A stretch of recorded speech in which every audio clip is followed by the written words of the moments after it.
রাজশাহীর পদ্মার চরে পাখির ছবি তুলতে গিয়েছিলেন ইমরুল কায়েস ও উম্মে খাদিজা ইভা, কিন্তু পাখি নয়, তারা দেখলেন কুমির, তাও আবার মিঠা পানির কুমির, যাকে 2015 সালে IUCN বাংলাদেশ বিলুপ্ত ঘোষণা করেছিল। ঘটনা বৃহস্পতিবার 16 অক্টোবর বিকেলের। দুপুরে গরু চড়াতে গিয়ে 60 বিঘা চরের রাজু আহমেদ প্রথম কুমিরটি দেখেন। কুমিরটি তখন পানি থেকে 3-4 হাত দূরে। ছবি তুলতে এগোতেই হঠাৎ পানিতে নেমে যায়। খানিক পর মুখ বের করে নিঃশ্বাস নেয়।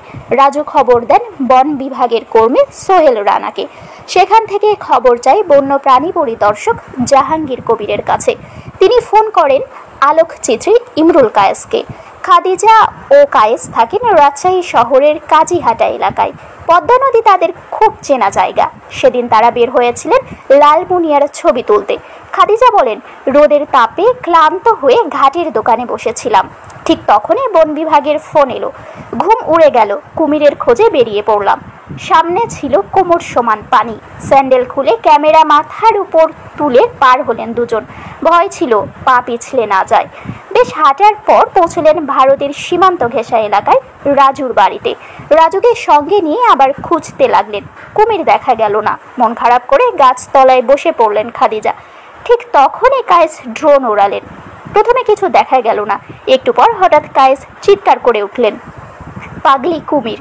দুজন ছুটে গেলেন সেই দিকে। খাদিজার ভাষায়, জীবনে প্রথমবার প্রকৃতিতে কুমির দেখলাম। কায়েস ভিডিও করেছিলেন, আমি ছবি তুলছিলাম। মুহূর্তটা ছিল অবিশ্বাস্য। IUCN এর মুখ্য গবেষক ABM সারোয়ার আলম বলেন, 2015 সালে মিঠা পানির কুমিরকে বিলুপ্ত ঘোষণা করা হয়েছিল।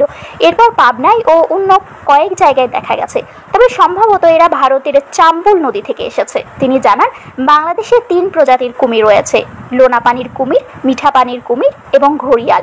রাজশাহীর পদ্মার চরে সেই বিলুপ্ত প্রায় কুমিরের দেখা মেলা তাই এক রোমাঞ্চকর বিষয়, যেন প্রকৃতি নিজেই ফের জানিয়ে দিল সে এখনো বেঁচে আছে।